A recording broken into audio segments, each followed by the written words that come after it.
과학은 언제나 인간이 품어온 가장 오래된 질문과 함께 시작되었습니다. 우리는 어디에서 왔는가? 세상은 어떻게 시작되었는가? 인류는 이 질문을 풀기 위해 별을 올려다보고 땅을 파헤치며 끝없이 사고를 이어갔습니다. 한때 종교는 지구가 불과 몇천 년 전에 만들어졌다고 가르쳤습니다. 그러나 지질학과 진화론은 그것이 훨씬 더 오래되었음을 보여주었습니다. 20세기 초 방사성 연대 측정법이 등장하면서 지구의 나이가 약 45억 5천만 년이라는 사실이 드러났습니다. 그러나 지구의 기원을 알게 되었어도 더 큰 질문이 남았습니다. 우주 자체는 어디서 비롯된 것인가? 1920년대 벨기에의 신부이자 과학자였던 조르주 르메트르는 우주가 하나의 원시원자, 압축된 한 점에서 시작되었다는 이론을 제안했습니다. 허블의 관측은 은하들이 우리로부터 멀어지고 있다는 사실을 밝혔고, 이는 우주가 팽창하고 있다는 증거였습니다. 1960년대 우주 마이크로파 배경 복사의 발견은 이를 다시 확인시켜 주었습니다.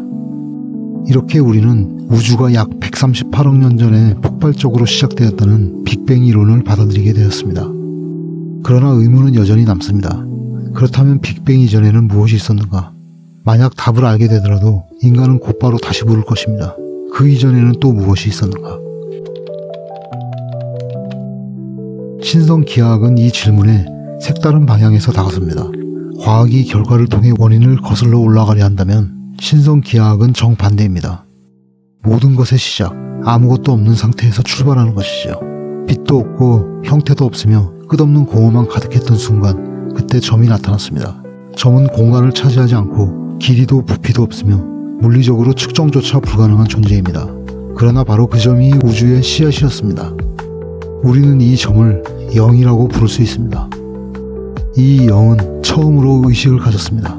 그것은 고요 속에서 눈을 뜨는 듯한 경험이었습니다. 끝없는 암흑 속에서 스스로를 알아차리는 순간 창조는 시작되었습니다. 고대 이집트인들은 이 자각을 모든 존재가 태어나는 불꽃이라 여겼습니다. 영은 움직이기 시작했습니다. 아무것도 없는 공간에서 움직임은 불가능하지만 의식은 자기 자신을 기준으로 원을 그리며 확장할 수 있었습니다. 이렇게 첫 번째 원이 생겼습니다. 그 위에 또 하나의 원이 겹쳐지자 베시카 피스케스라 불리는 신비로운 모양이 나타났습니다. 이는 두 세계가 만나 열리는 문, 창조의 관문이었습니다. 빛은 바로 이 베시카 피스케스를 통해 들어왔습니다.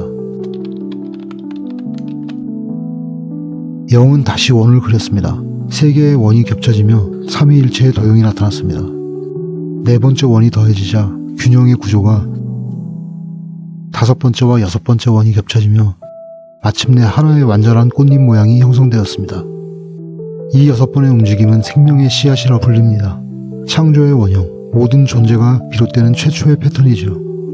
고대인들은 이 도형 속에 우주의 근원적인 원리가 담겨 있다고 믿었습니다. 실제로 씨앗이라는 말처럼 여기서부터 모든 기하학 구조가 뻗어나갑니다. 영은 멈추지 않았습니다. 원들이 계속해서 겹쳐지며 구의 구조를 이루자 고대인들은 그것을 생명의 알이라 불렀습니다. 흥미롭게도 이 구조는 세포 분열 과정과 닮아 있습니다. 계속해서 원이 더해지자 마침내 19개의 원이 겹쳐진 생명의 꽃이 완성되었습니다. 이 문양은 단순한 장식이 아니라 수천 년 동안 비밀리에 전해져 내려온 상징이었습니다.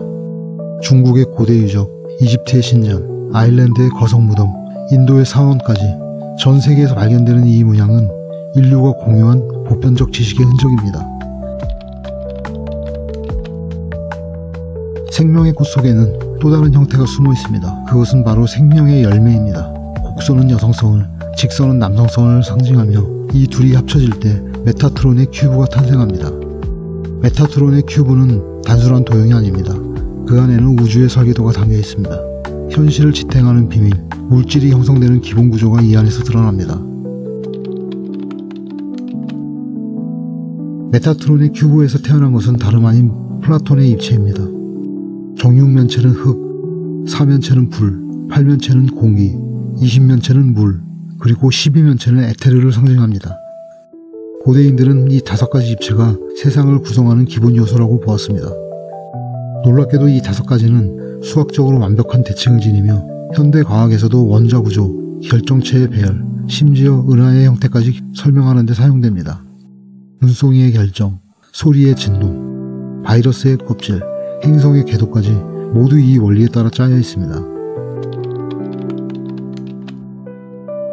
생명의 꽃은 단순한 무늬가 아닙니다. 그것은 우주가 스스로를 표현하는 언어입니다. 위에 있는 것이 아래와 같고 안에 있는 것이 밖과 같다. 이 고대의 말처럼 작은 눈송이에서 거대한 은하까지 모든 것은 하나의 언어로 연결되어 있습니다. 생명의 꽃은 우리에게 속삭입니다. 세상은 우연의 집합이 아니라 보이지 않는 질서와 조화의 무늬 위에 놓여 있다고. 우리는 이 여정을 통해 깨닫습니다. 기하학은 단순한 계산의 도구가 아니라 우주가 스스로를 노래하는 시라는 것을. 작은 점 하나가 눈을 뜨며 원이 되고, 원이 겹쳐 씨앗이 되고, 씨앗이 꽃이 되며, 꽃은 열매를 맺고, 열매 속에서 우주의 설계도가 드러납니다. 이 흐름은 생명과 우주가 하나의 언어를 공유하고 있음을 보여줍니다. 과학이든 신화든 신성기하학이든 결국은 같은 목적을 향합니다.